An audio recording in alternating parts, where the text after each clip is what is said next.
ভাই এটা হচ্ছেন পাবনা গাছপাড়া পাম্পের ইতিহাস।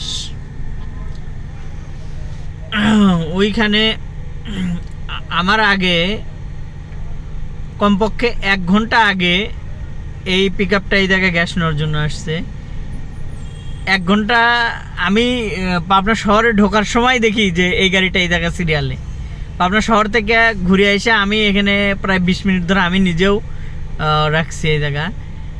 তো এই যে সিরিয়ালে ইনি গ্যাস পাইতেছে, এনার সামনে আরও অনেক গাড়ি আছে যেগুলো হচ্ছেন ভিআইপি। তো পাবনা শহরে গাছপাড়া, বিশেষ করে পাবনা, ঈশ্বরদী, এগুলো সিএনজি আলারাই ভিআইপি। ঠিক আছে, গাড়ি লাগে আছে 5 খান, আর এইগুলি পাম্পের কর্তৃপক্ষ মানে কোনো তদারতি নাই। এই যে NR CNG filling station, Radhanagar bypass মোড়, গাছপাড়া, পাবনা। তো এইগুলি পাম্পের মালিক, এগুলি পাম্প দেওয়া আর হচ্ছেন সাধারণ মানসিক বিপদে ফেলানো সমান কথা।